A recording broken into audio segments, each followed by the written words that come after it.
Hello out there again, maybe.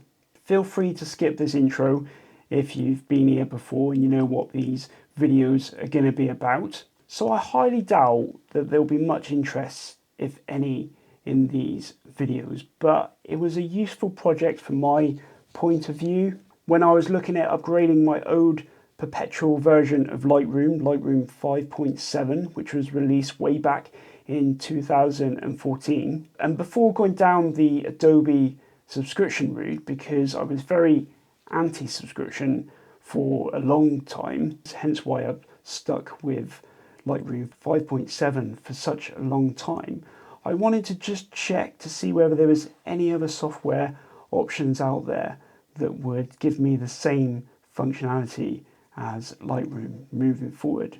So I explored quite a lot of software, and I'll just scroll through the list again now, just trying to find that software that I might have overlooked in the past, just to see how well they compared to Lightroom. And for this project, I was mainly just interested in seeing what starting positions each of the software that I tried offered up, because obviously in all packages you can edit images to your heart's content to get it to a point that you're happy with to achieve your vision. But for a quick workflow, it would be great if the software rendered your image in a way that was pleasing, so you didn't then have to spend minutes or hours editing the image to get it to where you wanted it to go. The reason why I was considering Adobe in the first place is I wanted to speed up and simplify my workflow, because obviously my old version of Lightroom was no longer compatible with some of the newer cameras I had, certainly not the Fujifilm X-H1. So as I mentioned in this video, which is the precursor to this series of videos, I eventually ended up going with an Adobe subscription, but I didn't really want my thoughts on the software that I trialed to go to waste, hence why I came up with the idea of this series of videos, because hopefully there might be some people out there, hopefully, that are in a similar position to me and want to explore other software options before subscribing to Adobe or Capture One or whatever, just to see what I thought of them, and especially if you haven't got the time or the patience to do a similar exercise in terms of comparing all of these programs. So yeah, I'll briefly talk about my thoughts of the actual programs when I trialed them, in terms of whether I actually liked the software, what I liked, what I didn't like about the software, how it compared to Lightroom, for instance, and the occasional rant about certain software, as well as hopefully some interesting tidbits in there somewhere, maybe. Yeah, so then I'll jump into the comparisons and I'll compare the images, the straight images, so literally just taking into the software, apply the appropriate starting profile or preset, and then export them out, put them into Lightroom so I can compare them easily with Lightroom's own efforts and with the software that I liked the best in terms of rendering each scene from each camera. And finally, I will add my thoughts on using Adobe Lightroom Classic, because I've been running this project now for nearly a year. So I've been using Adobe Lightroom for about 9 months now. So I will certainly offer up my thoughts on my experiences thus far. So let's get started for the first time, or get on with the comparisons if you've been here before. Right, so let's talk about RawTherapee, a free cross-platform raw image processing program. It just rolls off the tongue, doesn't it? When I tried this software originally, I was using a development version 5.9, which has now been released, and it's quite a bit old, but I know in the background they're working on more updates to the software in terms of its version 6 update. But I also at the same time as well tried Another RawTherapee, which is basically similar to RawTherapee, but somebody has just taken the source code in a slightly different direction. Generally, on the whole, I preferred RawTherapee, other than a couple images where art did a good job. And I've got it loaded up here because it's free still. So it's just got like a normal tree structure in which you navigate to your raw files, and then you can then process them as you see fit. So it didn't really have a library functionality, so I didn't really see it as a Lightroom replacement, but I certainly can see the value of having it in your arsenal for certain files that it seems to work well with. So it didn't necessarily have the punch of Lightroom Classic, but I did find on the whole that it does offer up a great natural tonality. And compared to Another RawTherapee, I did find that RawTherapee produced consistently better results than RawTherapee, with less artifacts present and more detail, although neither did that well with Fuji XE1 files. They did it a little bit better with XH1 files, and they were really good, I found, with my Olympus EM1 and Canon 5D images, as the comparisons will show. As often, the best starting image originated from these programs. So why didn't I go with them in the end? It doesn't have that great Lightroom catalog function for my photographs. It's purely a raw processor. So you would need another program like Lightroom to act as your base program, which you could then potentially use RawTherapee to edit your images from. I also found as well that they generally have a steeper learning curve to get to grips with in terms of the user interface, as opposed to the simplistic or the more familiar interface of Lightroom. It wasn't as bad as Darktable though, which I found a little bit too daunting to get to grips with. And I just flick through some of the options that you have within this software, if I can remember how to do it. So here we are, where I've double clicked on a raw image, and then you've got the traditional area on the right hand side where you can click through different tool types, and then you can just expand particular ones, and then you can just move the highlights and the shadows, and then but you have to remember to turn the tool on first before you see any of the effects. So yeah, it works in a similar way to Lightroom. If I didn't have a subscription to Lightroom, RawTherapee might meet my needs in the future. So as it didn't at the time offer an all-in-one package like Lightroom does, it would have added extra steps to my workflow, and I wasn't looking for that at the time. I wanted a more simpler workflow, so I just wanted to do everything in one program. Maybe that's not the best idea, as I'll talk about later on, but it's probably worth another look down the line. It's because my Lightroom subscription will come to an end and I have to make a decision whether I want to carry on with it. So let's have a look at the original comparisons to begin with. As you can see here, this is actually Another RawTherapee's approach to this image. This is RawTherapee, so you can see RawTherapee is a little bit brighter, and it does actually manage to retain those highlights compared to Lightroom's effort. Whereas I find Iridium offers a nice balance for Fuji XE1 files. The same is similar for this telephone box image here, so that's Lightroom. This is Another RawTherapee's approach. This is RawTherapee. So a little bit brighter that time, but it's just something off about it when you compare it to Iridium, which just to me offers up a more natural looking image. So that's Lightroom. This is Another RawTherapee. So you can see it's quite flat and quite dark. Same with RawTherapee, a little bit better that time, but a little way off Photolab 6. So let's just switch to Olympus. So that's Lightroom. That's Another RawTherapee. That's Another RawTherapee. Two different profiles, and I actually think I prefer the more neutral look that Art uses as opposed to this film-like profile. So let's compare Art's neutral curve to RawTherapee's standard film curve.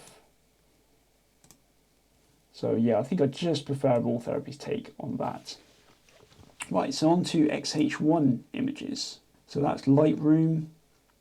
That's Another RawTherapee. It's simple film curve. It's standard film curve. That's RawTherapee's film curve. So I actually quite like this one from art here, even if it's a little bit too dark. And if we compare that to Luminar, which is my favourite rendering, you can see that it gets the brightness right through the image whilst maintaining some great tonality through the scene. If you've been paying attention, art does do the best job here compared to Lightroom and RawTherapee.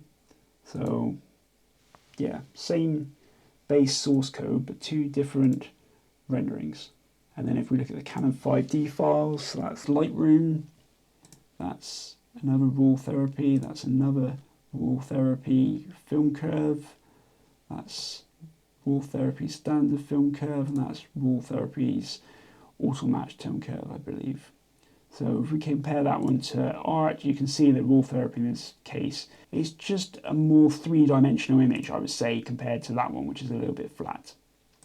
And then looking at the 5D image here, so that's Lightroom, so that's art. So again, it's a bit darker, a bit flatter, it's a bit brighter, but it's still a little bit flat with that other film curve profile. So then look at RawTherapee. Yeah, not too bad, that one. That's a standard.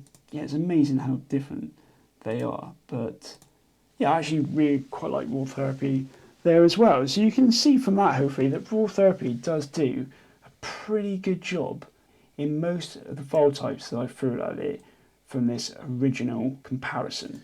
So as I mentioned earlier, I've just done a few more comparisons recently with some of my new camera types, and I've thrown them through RawTherapee and then compared them with Lightroom. When we get onto my Olympus EM1 Mark II files, I've thrown them through OM Workspace as well as RawTherapee, so we can compare the outputs of those two programs with Lightroom Classic's rendering. So let's get started. So this is a Nikon D200 camera RAW file, and this is its rendering from RawTherapee, and this is its rendering from Lightroom. But I like both of the renderings, regardless of whether it's from Lightroom or RawTherapee on the left. But I do think that Lightroom does seem to do a better job overall. It just seems to have a little bit more punch, I'd say, in the image. So let's take another look at another Nikon D200 file. So that's the rendering from RawTherapee, and this is the rendering from Lightroom. So again, you can see that the renderings are subtly different, whereas RawTherapee seems to bring out a little bit more brightness, but there does seem from this far out to be more texture visible in the image. But if we just zoom in a little bit, so Lightroom on the right and RawTherapee on the left. So definitely, again, I think the Lightroom does a better job here. I just think the tonality of the image is better, and you can see more detail in Lightroom's efforts. Although I do like some aspects of the RawTherapee image. So let's take a look at the last Nikon D200 file I have. So again, I wanted to pick this one because it had a lot of greens. I do find that cameras and software does struggle with rendering greens in a natural way. RawTherapee, whereas this is Lightroom's. So again, but I do feel again there's just a little bit more clarity in Lightroom's rendering, a lot more definition between all the different colours. So I do think on balance that Lightroom does the better job for my Nikon D200 RAW files. Let's have a look at the Sony A7S that I've bought literally in the last month or so. And I was using a manual focus lens here, so don't criticize me for sharpness. Again, I'm just looking purely at the way the Lightroom and RawTherapee renders the image. So this is Lightroom's take, whereas this is RawTherapee take. But we could just do a quick comparison just to have a look at the level of detail that these programs can extract. And again, I do think that Lightroom actually, when you zoom in, Lightroom does seem to have more punch to the image. So that is very surprising actually, because I did dismiss Lightroom's efforts initially, but all it seems perhaps in this case is that it's just a little bit dark, which is easily correctable in post. And again, with this image, this is RawTherapee's approach, and this is Lightroom, and I actually prefer Lightroom here as well. I just think that you can see the separate tones of the bricks in this image, whereas on this image they're a little bit, there's like a slight tint going on to make them all look a similar colour, whereas in Lightroom I think it definitely does a better job. So the next camera that I've bought since starting the project that I want to test with RawTherapee is my Olympus EM1 Mark II. So this is the original raw file rendered in Lightroom. This is Olympus Workspace, or OM Workspace.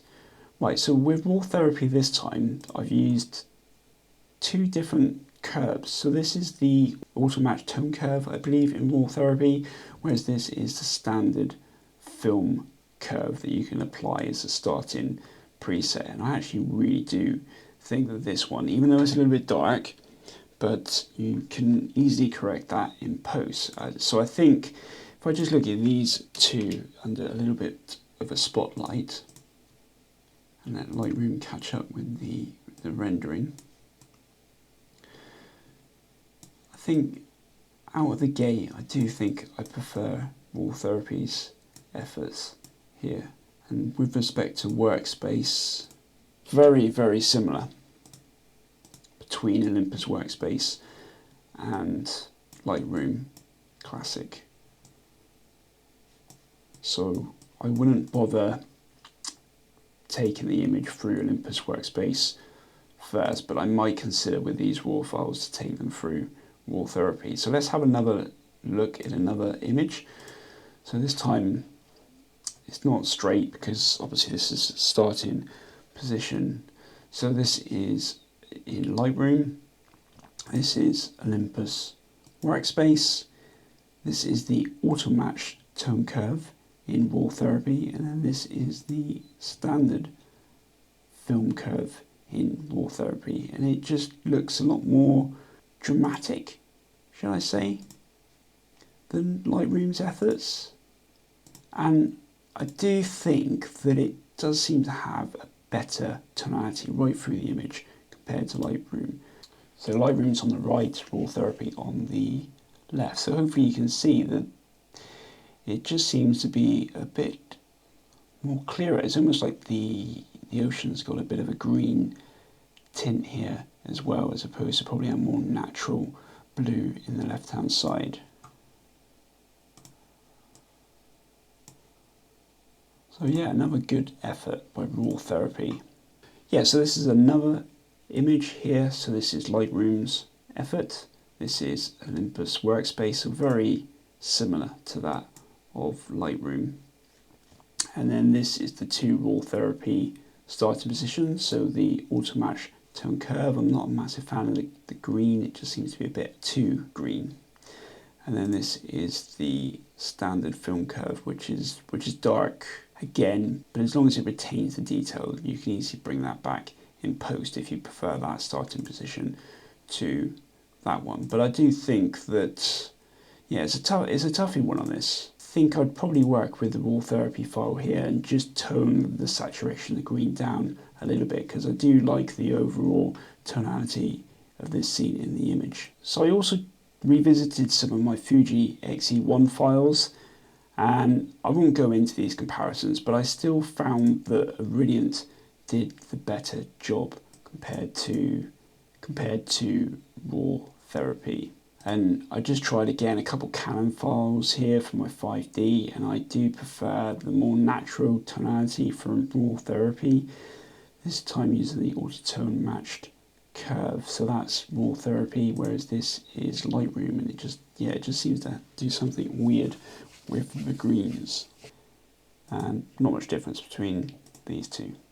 Yeah, so a bit of a mixed bag with my newer camera film types. Not so good with the Nikon D200, not so good with the Sony A7S, a little bit better than Lightroom for my Olympus EM1 Mark II files, but I'm sure I could probably, with a few tweaks, get it close to what RawTherapee produced as its starting position.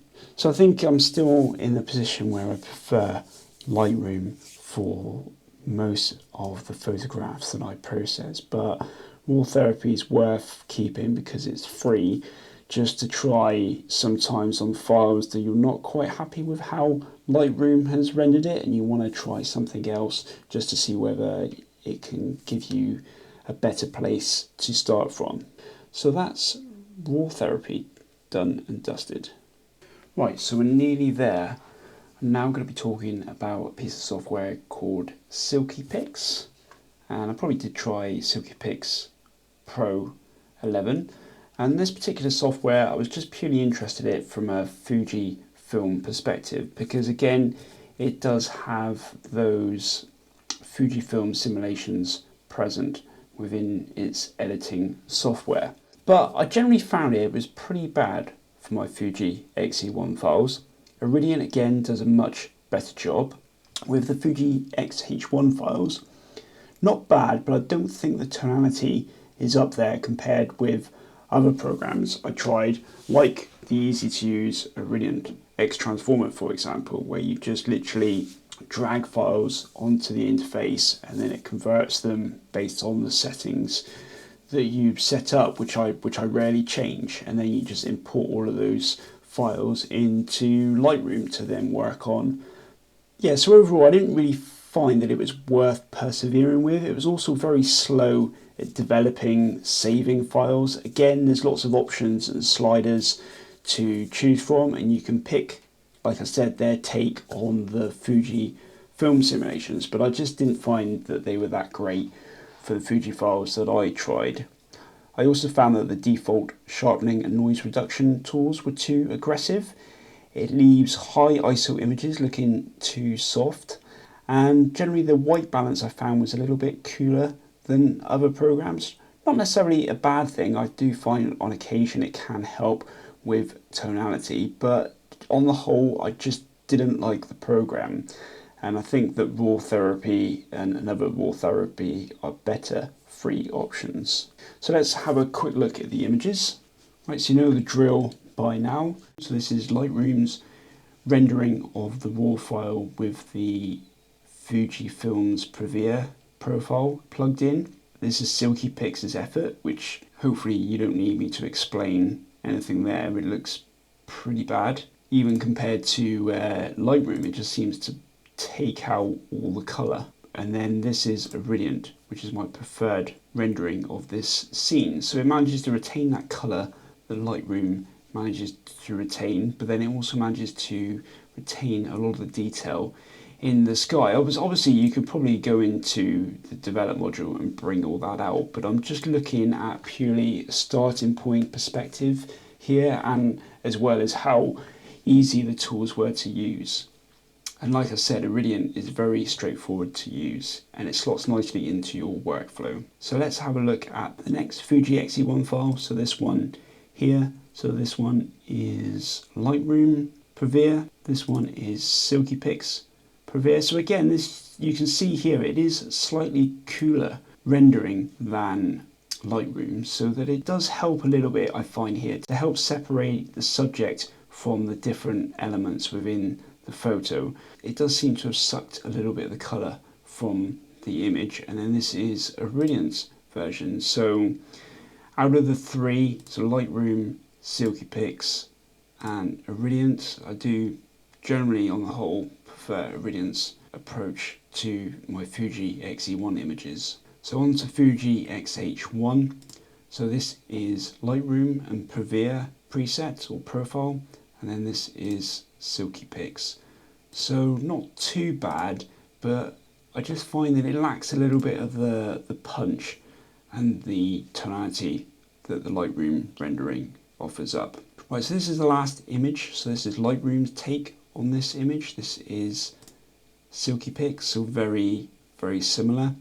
And this is Luminar, which was my favorite software for this particular scene. So you can just see, I feel, let me just do a quick comparison. Yeah, I just find that Luminar does a great job. Yeah, it does a better job at the greens. So that's Silkypix done and dusted. Right, so that's the end of this part. I hope some of it is at least interesting or useful to you. Thanks for sticking with it to the end. See you next week for more of the same until this series is done. Bye for now.